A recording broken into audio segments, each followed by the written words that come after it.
धृतराष्ट्र की भी बात करें तो धृतराष्ट्र सर उस समय ही वाज, आंखों से तो अंधे थे ही, लेकिन mentally also he was challenge, क्योंकि वो देखना ही नहीं चाहते थे कि क्या गलत हो रहा है उनके सामने। उन्होंने जब ये डाइस का गेम हो रहा था तभी उन्होंने बोला कि ये तो वैश्या है। उन्होंने प्रोवोक किया कि तो क्या हो गया, लेकर आओ।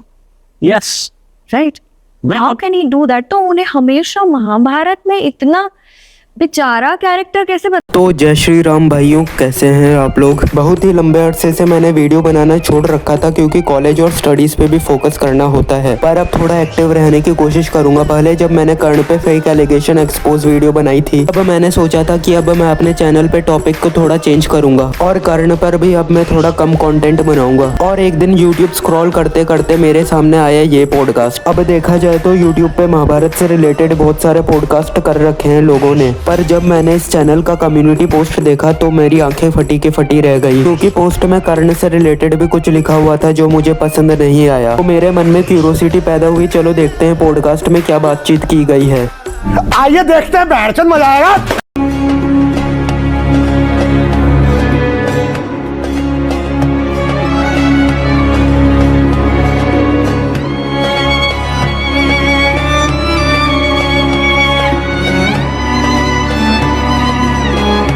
को महाभारत सुनाई कथा। तो जो महाभारत कथा जो भारत में प्रचलित हुई वो एक्चुअली वहां से प्रचलित हुई है, जो नैमिषारण्य में सौती ने सुनाई थी। सौती कौन हुआ? सूत पुत्र। तो यदि सूतों का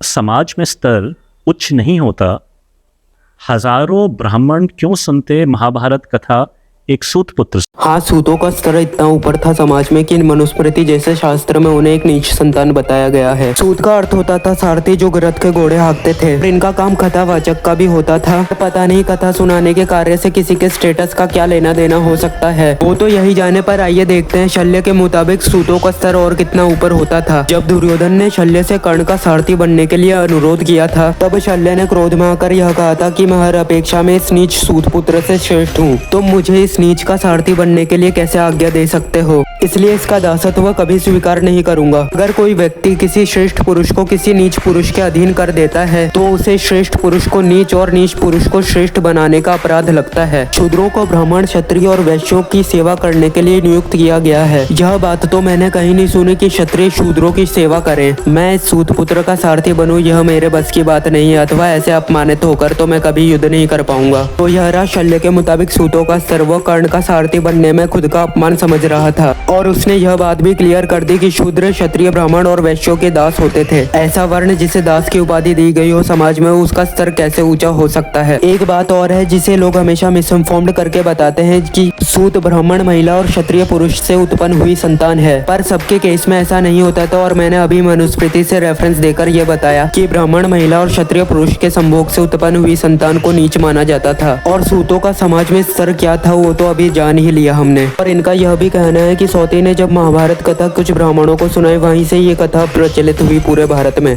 तो इसकी सच्चाई यह है कि जब सौती नैमिषारण्य में गया था, तब एक ब्राह्मण जिसका नाम कुलपति शौनक था, उसने सौती से प्रश्न किया कि तुम कहाँ से आओ। तब सौती ने उत्तर दिया कि मैं राजा जन्मेजय के सर्प यज्ञ से वैशंपायन के द्वारा वेदव्यास की कथा महाभारत सुन के आया हूँ। उसने आगे यह कहा कि यह कथा कुछ कवि मुझसे पहले सुना चुके हैं और कुछ कवि यह इतिहास अभी पढ़ा रहे हैं। आगे सौती यह कहता है कि व्यास ने पांडवों और कौरवों के संघर्ष के बारे में किसी को बताया नहीं था, पर जन्मेजय और हजारों ब्राह्मणों के अनुरोध करने के बाद व्यास ने यह कथा अपने शिष्य वैशंपायन को सुनाई। वो वैशंपायन थे जिन्होंने यह कथा सुनाना शुरू की। व्यास ने अपने पुत्र शुक को भी यह कथा सुनाई और अपने अन्य शिष्यों को भी। नारद ने इस कथा का प्रचार देवलोक में किया और शुक ने गंधर्व, राक्षसों और यक्षों के बीच में। तो देखा जाए तो यह कथा पहले से ही प्रचलित होना शुरू हो गई थी जब सौती ने भी यह कथा नहीं सुनाई थी। तभी सौती ने भी यह कहा कि कुछ कवि मुझसे पहले यह कथा सुना चुके हैं। धृतराष्ट्र की भी बात करें तो धृतराष्ट्र सर उस समय ही वाज, आंखों से तो अंधे थे ही, लेकिन mentally also he was challenge, क्योंकि वो देखना ही नहीं चाहते थे कि क्या गलत हो रहा है उनके सामने। जब ये ये गेम हो रहा था, पासे वाला गेम हो रहा था, डाइस वाला, तभी भी जब द्रौपदी को बुलाया गया, दैट टाइम ऑल्सो हाउ उनकी एक मंशा या मानसिकता मालूम होती है, जहां पांडव हार रहे एंड ही इज लाफिंग, वो एक ही ओनली वांटेड टू नो जीते क्या Yes, yes. करेक्ट। एक किस तरह की मानसिकता है, तो आपकी मानसिकता भी यही हुई कि आप भी हड़पना ही चाहते हैं। Yes. तो इन श्रीमती जी का यह कहना है कि जब पांडव द्यूत में हार रहे थे तो धृतराष्ट्र हंस रहा था। बस ये इस रेफरेंस के बेसिस पे कहती है जिसमें धृतराष्ट्र यह पूछ रहा है कि पांडव अगला दाव जीते कि नहीं। तो इससे साबित क्या हुआ, क्योंकि इसमें तो कहीं ऐसा नहीं लिखा कि पांडवों की सिचुएशन को देख के धृतराष्ट्र हंस रहे थे। यहाँ पर डिलाइटेड वर्ड का इस्तेमाल हुआ है क्योंकि धृतराष्ट्र यह जानने के लिए बहुत ही एक्साइटेड था कि पांडव अगला दाव जीते कि नहीं। इसका यह मतलब नहीं है कि धृतराष्ट्र बहुत ही खुश था। ग्रंथों की बात समझने के लिए उनको ध्यान से पढ़ना पड़ता है। और धृतराष्ट्र ने यह तब बोला था तब युधिष्ठिर ने द्रौपदी को दांव पे लगाने का निर्णय कर लिया था, तब नहीं जब द्रौपदी को सभा में बुलवाया गया था, जैसा ये बता रही हैं। पता नहीं इन देवी जी ने कुछ पढ़ा भी है कि एक दो रेफरेंस देखकर अपने मन से बातें बना रही हैं। धृतराष्ट्र ने व्यास जी के सामने भी यह कहा था कि द्यूत क्रीड़ा से मुझे कोई भी प्रसन्नता नहीं हुई, तो धृतराष्ट्र ने खुद ही एक्सेप्ट किया था कि उसे द्यूत क्रीड़ा से प्रसन्नता नहीं हुई। और अभी तो कुछ लोग यह भी कमेंट कर सकते हैं कि धृतराष्ट्र तो शायद झूठ बोल रहा होगा, तो मैं अभी यह क्लियर कर देता हूँ कि वो उस व्यक्ति के सामने बैठकर यह बात बोल रहा था जो यह भी जान लेते थे कि किसके मन में क्या चल रहा है, जिन्होंने संजय को दिव्य दृष्टि दी ताकि वो धृतराष्ट्र को युद्ध नरेट कर सके। तो अगर धृतराष्ट्र झूठ बोल रहा होता तो व्यास जी वहाँ पर ही उसको असत्य वचन बोल देते। तो अपने मन की बनाई बातें नहीं चलती, इतिहास में क्या लिखा गया है वो मायने रखता है। और अभी तो इनकी वो बात भी काउंटर करनी है जो इन्होंने धृतराष्ट्र के विषय में बोली थी कि वो पांडवों की संपत्ति हथियाना चाहता था और उसे फर्क नहीं पड़ता था कि उसके सामने क्या गलत हो रहा है। तो मैं इस पे एक ही बात कहना चाहूंगा कि अगर ऐसा सच में होता तो धृतराष्ट्र पांडवों को उनका राज्य वापस क्यों करता। अब इसमें एक बात और है, धृतराष्ट्र ने ये सब अपने सगे संबंधियों के वेलफेयर के लिए किया था, पर अगर धृतराष्ट्र को अपने सामने हो रहा है ऐसे कोई भी फर्क नहीं पड़ता जैसे ये कह रही थी, तो वो द्रौपदी को शांत करने के लिए भी ये सब क्यों करता। तो अब इनके इस क्लेम का भी यहाँ पे सत्यानाश होता है। Jealousy drove him his entire life. One. एक के बाद एक गलत डिसीजन जिसे कहते हैं ना लेना। आप ये देखिए कि जब हिमवतयान पर्व में कृष्ण आते हैं कर्ण के पास और उसको बताते हैं कि तुम्हारी माता कुंती है। उसके बाद कुंती आती है और कहती है कि मैं तुम्हारी माता हूं एंड ऑल। आप विडंबना ये देखिए, जब कृष्ण आते हैं और कहते हैं कि तुम पांडवों के साथ आ जाओ, कर्ण कैन नॉट से यस टू गॉड। जब कुंती आती है ही कैन नॉट से नो टू हिज मदर। दोनों में हानि कर्ण की हुई। यहाँ कृष्ण आके कह रहे हैं कि युधिष्ठिर स्वयं तुम्हें राजा बनाएंगे, ही सेज नो। मतलब अब इस इंसिडेंट में भी इन्होंने कर्ण की गलती निकाल दी। इनके कहने का मतलब है कर्ण ने भगवान श्री कृष्ण के प्रस्ताव को अस्वीकार कर दिया तो उसने बहुत गलत किया।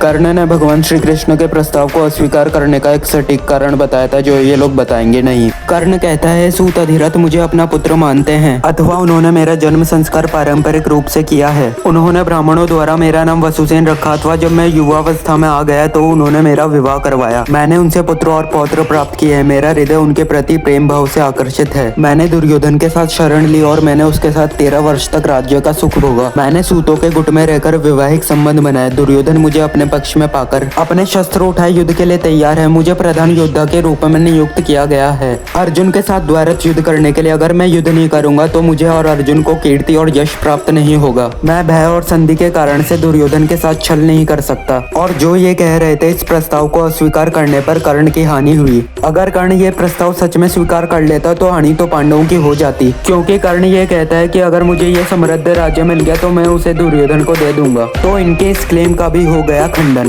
नहीं, महाभारत में लिखा है कर्ण कहता है मैं नहीं दूंगा। लंबा चौड़ा डिस्कशन हुआ था, कॉन्वर्सेशन हुआ। कर्ण कहता है मैं नहीं दूंगा क्योंकि यदि मैंने तुम्हें अपना कवच कुंडल दे दिया तो मैं I will become weak and defenceless, I will not give it to you. Indra कहता है बट मैंने तो मांगा है, तो Karna says I will give it to you as an exchange. दान क्या होता है? दान यही होता है ना कि किसी ने मांगा बिना किसी इच्छा के मैंने दे दिया। कर्ण कहता है नहीं, मैं एक सौदा करूंगा, कवच कुंडल मैं दूंगा but I want your shakti. Now this is where the fun begins. Indra कहते हैं कि मैं आपको शक्ति दे दूंगा, किंतु two things he says. First he says, पता नहीं इनको कहां से कर्ण के कवच कुंडल का दान एक व्यापार लगता है। मतलब जिस पर्व का नाम ही कुंडल हरण पर्व हो जिसमें ये इंसिडेंट आता है उसको ये व्यापार बोल रहे हैं। क्लेम करने से पहले नाम तो अच्छे से पढ़ लेते। ओ सॉरी, अगर पढ़ा होता तो ये ऐसी बात ही नहीं करते। और पता नहीं ये मोहतरमा इतनी खुश क्यों हुई ये सुनने के बाद। मुझे ऐसा क्यों लग रहा है ये यही सुनने के लिए बेताब थी। हंसी तो देखो चेहरे पर, चलो इनकी हंसी को उदासी में बदल देते हैं। मैं इस टॉपिक पर ज्यादा बात नहीं करना चाहता क्योंकि इनके 2 कौड़ी के क्लेम का मैंने पिछली वीडियो में ही काउंटर कर दिया था, पर मैं इसमें कुछ और पॉइंट ऐड करना चाहूंगा। जब भगवान सूर्य नारायण कर्ण को इंद्र के छल के बारे में पहले ही बता देते हैं, जब वो कर्ण को इंद्र को अपने कवच कुंडल देने से मना कर देते हैं, तब कर्ण उन्हें उत्तर देते समय कहता है मुझे अपनी मृत्यु का कोई भय नहीं है। कवच कुंडल तो क्या, वो इंद्र को अपने प्राण देने तक के लिए तैयार था। और वह सूर्य देव से कहता है कि मेरे लिए अपनी चिंता दूर कर दीजिए, क्योंकि मैंने जो अस्त्र जमद अग्निपुत्र से प्राप्त किए हैं उन्हीं के बल पर मैं अर्जुन को जीत लूंगा। और वो वापस कहता है कि मुझे अपनी शपथ को पूरा करने के लिए अनुमति दीजिए। अगर वज्रधारी इंद्र मेरे प्राण भी मांग लेते हैं दान में तो मैं वो भी देने के लिए तैयार हूँ। तब अपने पुत्र को सत्य प्रतिज्ञा देखकर सूर्य देव उससे यह कहते हैं अगर तुमने दान करने का मन बना ही लिया है तो इंद्र से पहले उसकी शक्ति मांग लेना दान करने से पहले। तो इसी वजह से कर्ण ने इंद्र की शक्ति मांगी थी दान करने से पहले। यहाँ कर्ण ने अपने 2 उद्देश्यों को पूरा किया। पहला, उसने अपनी प्रतिज्ञा को पूरा किया, और दूसरा, उसने अपने पिता सूर्य देव के शब्दों का मान रखा और उनके आदेश का पालन किया। और अगर ये किसी तरह का व्यापार था तो इंद्र खुद चलकर आए थे कर्ण के पास या कर्ण उनके पास गया था। अगर सूर्य देव कर्ण को इंद्र के छल के बारे में नहीं बताते तो कर्ण को पता भी नहीं चलता और वो शक्ति के लिए अनुरोध भी नहीं करता। और लगता है इन अंकल जी को यही नहीं पता कि दान 3 प्रकार के होते हैं। भगवत गीता के अनुसार कर्ण ने जो दान किया था वो एक रजस प्रकार का दान था, जिसमें दान के बदले किसी फल की इच्छा की जाती है। गीता में तो इसे व्यापार नहीं बताया गया, पर पता नहीं इन्हें कहां से पता चल गया। और कर्ण के सतोगुण दान के बारे में मैं पहले ही बता चुका हूं, इसलिए मैं उसे वापस डिस्क्राइब नहीं करूंगा। जो मुझे हमेशा ये लगता है that Draupadi was a very strong character in Mahabharat, a strong lady, a strong woman, Yes. never disrespected. But कर्ण ही ऐसे एक व्यक्ति थे जिन्होंने उन्हें वैश्य बुलाया था, Yes. and he disrespected her. उन्होंने जब ये डाइस का गेम हो रहा था तभी उन्होंने बोला कि ये तो वैश्य है, and that is how उन्होंने प्रोवोक किया कि तो क्या हो गया, लेकर आओ, Yes. Right? How can you do that? तो उन्हें हमेशा महाभारत में इतना बेचारा कैरेक्टर कैसे बताते हैं, एक ऐसा कैरेक्टर बताते हैं उनको that he was very strong, no doubt about. अब तक मैं सोच ही रहा था इन्होंने द्यूत सभा वाला क्लेम क्यों नहीं किया, और मजे की बात तो यह है इनके इस क्लेम का भी काउंटर मैंने पिछली वीडियो में कर रखा है। Would like to take notes. अब इनका यह कहना है कि कर्ण ने द्रौपदी को द्यूत सभा में अपमानित किया, उसे वैश्य बोलकर, जो एक इंसल्ट थी इनके अकॉर्डिंग। और दूसरा पॉइंट इनका यह है कि कर्ण ने द्रौपदी को द्यूत सभा में बुलाने का आदेश दिया था। तो चलो इनके दोनों पॉइंट का काउंटर करते हैं महाभारत से ही। पहला पॉइंट तो मेरा यही है कि द्रौपदी को बुलवाने का आदेश दुर्योधन का था, कर्ण का नहीं। जब द्रौपदी को कौरवों द्वारा सभा में जीत लिया जाता है तब दुर्योधन प्रतिगामिन नाम के एक सेवक को भेजता है द्रौपदी को सभा में बुलवाने के लिए, पर द्रौपदी उसे सभा में वापस भेज देती है प्रश्न करने के लिए। तब दुर्योधन अपने भाई दुशासन को भेजता है द्रौपदी को सभा में लाने के लिए। इनके पहले पॉइंट का तो काउंटर हो गया। अब दूसरा पॉइंट ये है कर्ण ने द्रौपदी को वैश्या बोला, तो कर्ण ने जो भी बोला वो अपने मन से नहीं बोला था, उसने देवताओं के नियम बताते हुए बोला था कि जो स्त्री 5 पुरुषों के साथ संबंध रखती है वो वैश्या होती है। और यह देवताओं का नियम था, जिसको बताते हुए यमराज भी यह कहते हैं कि 1 पति वाली पतिव्रता, 2 पति वाली कुल्टा, 3 पति वाली धर्षणी, 4 पति वाली पुष्यली और 5 या 6 पति वाली को वैश्या कहा गया है।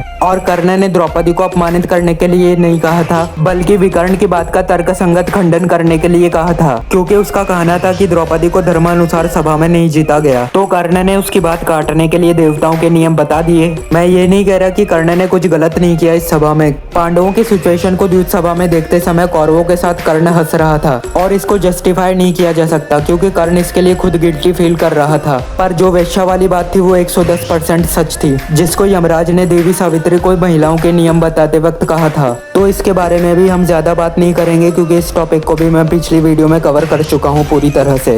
बीच में कभी सुनने में आया था that was Karna also involved in poisoning Bhim? वो शायद था, not 100% sure, but he did take part. Karna ने भाग लिया था दुर्योधन और दुशासन के साथ। ये जो ये सब जो कुकर्म किए थे, इंक्लूडिंग पॉइजनिंग भीम, तो he might have been, I am not to be honest 100% sure. पता नहीं कौन सुना देता है इन्हें ऐसी बातें, क्योंकि पढ़ा तो इन्होंने कुछ भी नहीं है। जब दुर्योधन को यह अनुमान हो जाता है कि भीम बहुत ज्यादा शक्तिशाली है, तो पांडवों को वश में करने के लिए वो भीम के भोजन में कालकूट नाम का विष मिला देता है। जब भीम बेहोश हो जाता है तो दुर्योधन उसको प्रमाण कोटि नाम के कक्ष से घसीटते हुए लाता है और उसे कपड़े में लपेटकर जल में प्रवाहित कर देता है। भीम को जब होश आता है तो वो अपने हाथों का इस्तेमाल कर कपड़े को फाड़ देता है। इसके बाद दुर्योधन विषैले सर्पों को भीम पे छोड़ देता है है, पर उनके डंक का भी भीम पे कोई असर नहीं होता और भीम उन्हें मार देता है और उस विष को भी वो अपने शरीर के अंदर पचा लेता है। और यह मेन इंसिडेंट है जहाँ पे दुर्योधन अकेला शामिल होता है इस पूरे कांड में। कर्ण का तो दूर दूर तक यहाँ नाम भी नहीं है। एक क्रॉस रेफरेंस आता है आदि पर्व में जिसमें लिखा हुआ है कि दुर्योधन कर्ण के साथ पांडवों को उत्पीड़ित करता है और वहाँ पर भीम को विष देने की घटना में बस दुर्योधन का नाम ही मेंशन है, वहाँ पर भी कर्ण का नाम मेंशन नहीं है। तो पता नहीं है किस बेसिस पे ये कह रही है कि दुर्योधन के साथ कर्ण भी शामिल था। और एक प्लस पॉइंट ये भी है कि द्रौपदी जिसको भीम सबसे ज्यादा चाहता था, वह जब भगवान कृष्ण के सामने अपने दुख बता रही थी तब उसने भीम को विष देने की घटना का भी वर्णन किया था। उसने भी वहाँ पर यही कहा था कि दुर्योधन ने भीम को विष दिया और सांपों से ढसवाया। द्रौपदी ने भी दुर्योधन के साथ कर्ण का नाम मेंशन नहीं किया इस घटना में। अगर कर्ण इस घटना में शामिल होता तो द्रौपदी जो उस वक्त बहुत दुख में थी तो वो कर्ण का नाम भी जरूर लेती, पर कर्ण इस घटना में शामिल ही नहीं था, इसलिए उसने दुर्योधन को इस घटना का दोषी ठहराया।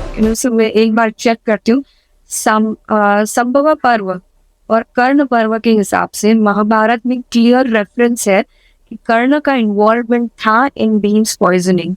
कॉन्ट्री टू क्या ये क्या बक रहे हो? कर्ण पर्व में ये रेफरेंस मिलता है कि कर्ण ने भीम को पॉइजन दिया था। देवी जी अगर आप ये वीडियो देख रही हैं तो मुझे बता भी देना कि कर्ण पर्व में कौन से चैप्टर में ये रेफरेंस मिलता है, और अगर आपने ऐसा कर दिया तो मैं ये वीडियो प्राइवेट कर दूंगा। इन्होंने कुछ पढ़ा भी था या मोबाइल की तरफ देखकर ऐसे ही कुछ भी बोल दिया? How would he have reacted? He said, "You say what you want to Bhishma Pitama. I know how much I'm strong. I will fight." No, what does Karan do? जब तक भीष्म पितामह रणभूमि में होंगे मैं युद्ध नहीं करूंगा।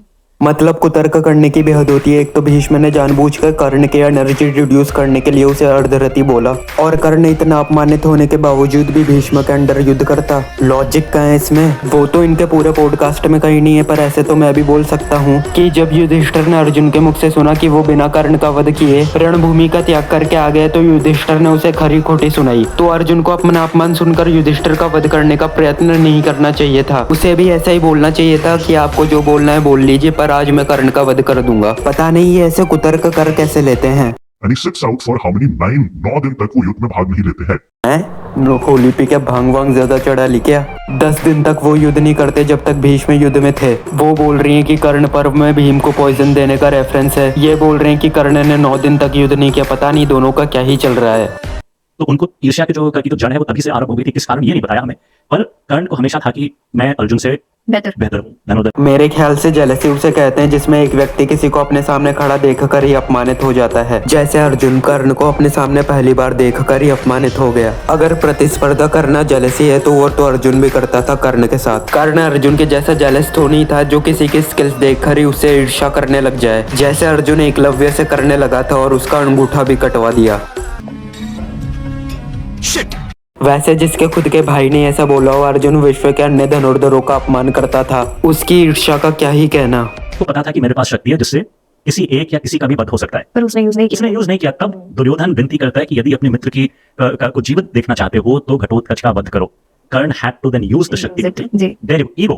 जब घटोत्कच अपनी माया से कौरव सेना पर हावी हो गया तब कौरव सेना कर्ण से विनती करने लग गई कि उस पर शक्ति अस्त्र चलाए। जब कर्ण ने भी ये देखा कि कौरव सेना का संहार हो रहा है घटोत्कच द्वारा, तब उसने इंद्र से मिले हुए शक्ति अस्त्र को प्रयोग करने का निर्णय लिया। ये बातें तो शास्त्रों की करते हैं पर इनके क्लेम्स टीवी सीरियल वाले हैं। पर एक मिनट, इसमें ईगो कहाँ से आ गया? कर्ण ने तो उस शक्ति का इस्तेमाल अपने सेना के बचाव के लिए किया था। ओ मैं ये भूल कैसे गया? ये तो मानते भी यही है कि महाभारत की सेंट्रल थीम ही ईगो है। Thank you for bringing that up. One of my favorite parts of the Mahabharata is ego. Claims तो और भी थे इनके पॉडकास्ट में, पर उनका काउंटर मैं अपनी पिछली वीडियोस में कर चुका हूँ। मैं उन वीडियोस का लिंक डिस्क्रिप्शन में दे दूंगा, जिसने भी नहीं देखी है वो देख लेना। तो रोज की तरह लास्ट में मिलते हैं किसी और वीडियो में।